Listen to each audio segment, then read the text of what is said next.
Bem, vamos começar o programa de hoje e a nossa primeira conversa é com o escritor e romancista paraense Edir Augusto Proença. Edir, é um prazer tê-lo aqui, muito obrigado por ter vindo novamente. São tantos livros, quantos são já, Edir? São 17. 17 livros, todo romance? Não, são 7 romances e aí o resto mistura entre poesia, crônicas, textos de teatro, contos. Você, depois que deu uma parada, que se aposentou do rádio, agora é só a literatura? Ah, sim, literatura e teatro, né? Porque o teatro também está sempre comigo, né? Tem um grupo que eu participo, o Cuíra, e aí a gente está sempre fazendo. Eu estive aqui da última vez, juntamente com Cláudio Barradas, para falar exatamente sobre teatro, mas hoje vamos falar sobre livros, literatura. Bem, o mais recente que você lançou semana passada em Belém foi Bel Hell, não é? Sim. Belém do Inferno. Que inferno que você está se referindo?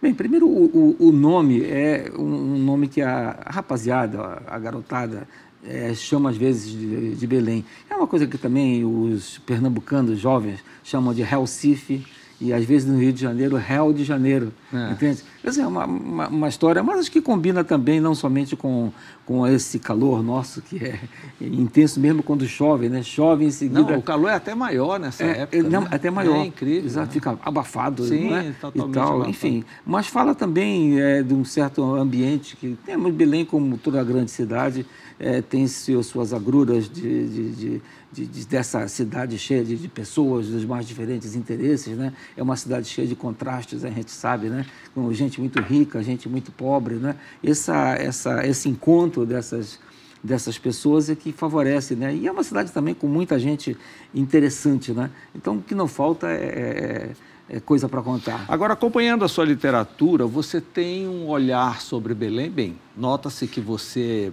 bem belenense da gema, né? Você escreve sobre a sua cidade, sobre o cotidiano. Mas você tem uma visão um pouco negativa da cidade, você só olha o ponto negro, né? Por que isso vende mais? Isso fica diferente dos outros que só falam bem? O que é que você atribui a essa sua linha de pensar? No caso, é ficção, né? Eu escrevo ficção, um tipo de literatura que muitos chamam de literatura brutalizada, outros chamam na França me chamam de polar.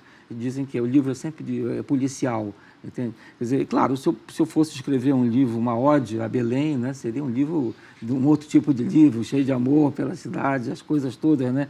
Quer dizer, eu caminho mais na direção dessas pessoas que vivem em qualquer lugar, mas vivem, no meu caso, em Belém, eu só falo de Belém, são pessoas que vivem muito no limite. São pessoas que têm vidas cheias de emoções, pessoas que acordam e não sabem se vão tomar café ou almoçar. É aí que se entra a sua curiosidade. Exatamente, porque são pessoas, como eu disse, que vivem no limite com muitas emoções. Então, tudo para elas tem uma força diferente. E esse tipo de reação aos acontecimentos é que, de maneira a ser contada, interessa ao leitor. Mas, exatamente, você concorda comigo que interessa muito mais, principalmente a nossa cultura latina. Exato. O negativo leva sempre vantagem, né? A ação, sobretudo. O jornal, né? Com mais sangue vende mais. Sim, vende mais. Se você não há de convir também que nós temos hoje uma sociedade imagética que trabalha muito com imagens. Os americanos hoje, a gente vai para o cinema para ver grandes explosões, uma destruição completa, né? Quer dizer, na televisão, os programas hoje que tomam a maior parte do dia das programações são programas policiais também. Um amigo meu, Marcelo Mirizola, que é um grande escritor, disse uma coisa que eu nunca esqueci. Ele disse, ficcionistas, cuidado, a realidade é uma concorrente. É verdade. Agora, você faz ficção, mas você tem lá um fundo de realidade, né? A gente se identifica muito com a sua ficção. Não é alguma coisa assim que você pensou do nada. Muito pelo contrário, em cada capítulo você tem uma identificação para quem mora aqui, para quem gosta daqui também. E como é que funciona essa sua linha de raciocínio? Você sai na rua e começa a conversar com as pessoas? Como é que funciona isso? O escritor é uma esponja da sociedade, né? Ele reflete muito o tipo de sociedade que está espalhada. Nós temos, como disse, uma cidade grande, cheia de contrastes, né? Eu moro no centro da cidade e todo dia que eu saio eu converso com maior variedade de pessoas que você possa imaginar. Eu converso com pimpes, eu converso com traficantes, prostitutas, engraxates, gente que toma conta de carro, e também converso com pessoas digamos, de uma vida... Você puxa os assuntos dele, você leva um assunto para eles, como é que... Não, na passagem você sempre escuta alguma coisa, algum fato novo, e eles vêm, às vezes, no Sírio tem um dinheirinho para comprar um frango, que seja, já não digo nem um pato, que o pato está caro, né? No Natal, o presentinho, você conversa, você escuta falar, você percebe a cadência da fala, a melodia, algumas palavras que eles usam, sabe? E aí as coisas vão tomando forma e, na verdade, os personagens, eles são um acúmulo de várias pessoas que você conhece, né? Como eu disse, a esponja da sociedade, né? Você começa a desenvolver a história e essas pessoas todas vêm. E um personagem nunca vem sozinho, ele tem família, ele tem amigos, né? Então vem toda aquela turma e você tem que administrar isso tudo. Tem início, meio e fim, ou o fim não é visível? Não, tem. Bom, a vida não tem um fim, a não ser quando nós nos despedimos daqui, né? A gente ainda não sabe. Exato, né? Então são recortes, né? Momentos intensos, eu digo isso. Às vezes as pessoas dizem, o livro é fino, tem 150 páginas, esse aqui. Mas você está baseado na pesquisa. O brasileiro não lê mais do que isso. Sim, mas é intenso. Entende? E uma outra coisa que é interessante no que diz respeito à realidade brasileira hoje, eu escrevo com frases curtas, eu escrevo rapidamente, eu sou o que se chama de conciso, a gente procura ser o mais conciso dentro da possível. modernidade tecnológica. Sim, exatamente. Você é tuiteiro. Exatamente, que se escreve o mínimo possível. Sim. Né? E a nova geração só quer isso. Exatamente. Quer dizer, eu acho que é um dos segredos, entende? Que eu tenho interessado muito, sobretudo aos jovens, sabe? Isso é um estilo pessoal ou você está ligado na... Não, é um estilo pessoal, porque, como você sabe, eu trabalhei a vida inteira em rádio, escrevendo diálogos para teatro, escrevendo publicidade, entende? Quer dizer, quando chega numa hora de botar isso no papel, essa concisão vem e você nota que isso está interessante e segue. Você mantém um ritmo forte para deixar o leitor um pouco assim, sôfrego, eu diria, e como se ele estivesse, e aí me permita usar, abicorando a cena. Daí você usa lá que exato, as melhores essências estão nas menores embalagens. Exatamente, né? E deixar o leitor resfolegando. E para que ele realmente continue a história. Sim, eu também não sou de grandes descrições do ambiente, descrever as ruas, descrever a época em que as árvores das mangueiras dão mais frutas. Não, eu deixo que o leitor, sobretudo o leitor daqui do Pará ou de Belém, ele cria a história, porque ele vai se ver nas ruas de Belém. Bem, como nós falamos, é uma literatura belenense, mas agora você lançou em São Paulo, você está frequentando muito Paris, você está fazendo sucesso, já tem livro traduzido e assim por diante. Um paulista que não conheça aqui Belém, você acha que ele se sente como ao ler um livro que é tão característico da localidade? Olha, ao invés de ficarem com medo, eles têm vontade de vir aqui para conhecer. É o que eles têm todos dito para mim. Foi muito difícil furar esse bloqueio de Rio e São Paulo, embora o nosso mundo hoje das comunicações tenha diminuído a distância, é verdade que mantém ainda uma grande distância em relação aos escritores de outros estados do Brasil que não estejam tão próximos de Rio e São Paulo. Mas eu recebi um prêmio na França, o Chameleon, por um livro que eu escrevi. Aliás, o primeiro livro que eu escrevi chama-se Os Éguas, e lá se chamou Belém, que eles não conseguiram traduzir, Os Éguas, né?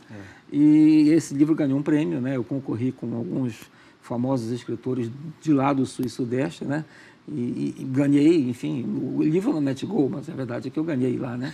É difícil dizer porquê e tal, né?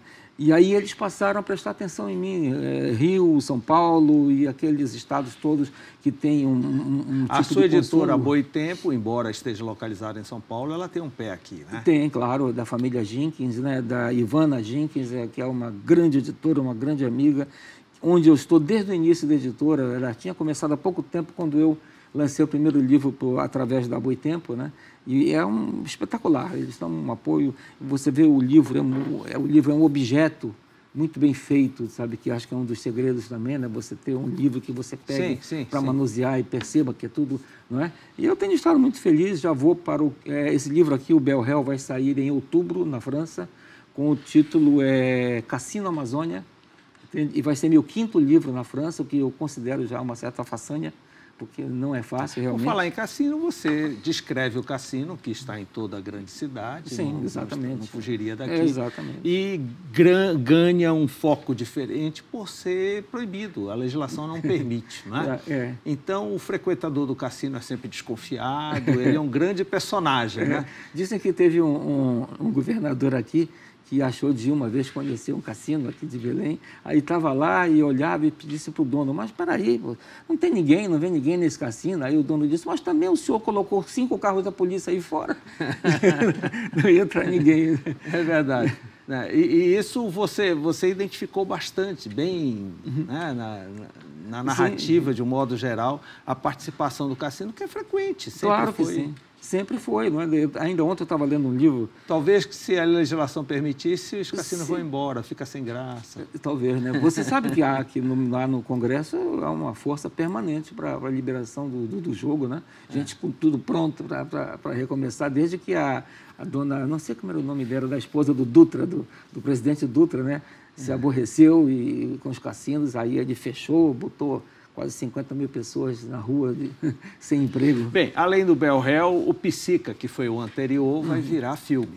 Sim, o Psica ele teve os direitos adquiridos pela O2, de Fernando Meirelles, aquele diretor muito bom, que é uma excelente pessoa, um bate-papo maravilhoso, e vai ser dirigido pelo filho dele, o Kiko, que também já é, enfim, eu estive lá agora em São Paulo, na O2, e conversando com eles. Vão rodar aqui em Belém? É, aqui em Belém, sim, claro que sim. E esse é um dos problemas, né? O roteiro do Bruno Braulio Mantovani, que é talvez o melhor aqui do Brasil no momento, já está pronto.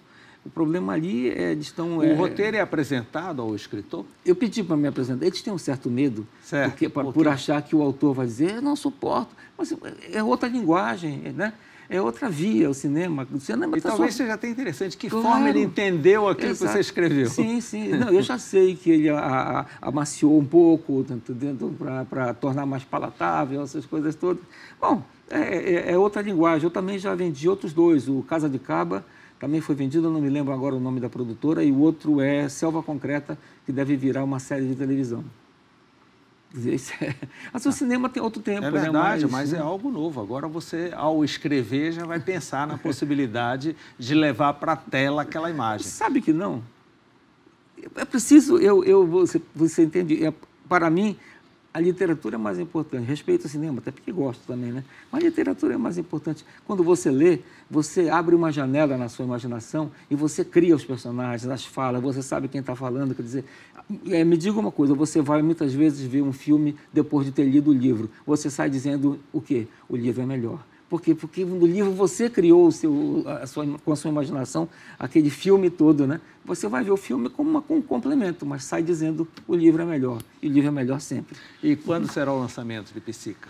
O Psica deve ser... eles vão filmar ainda. Eles estão querendo filmar daqui para o final do ano ou já no ano que vem, claro, na época do verão, porque há muitas cenas na água, né? O Psica se passa ali no Marajó, né?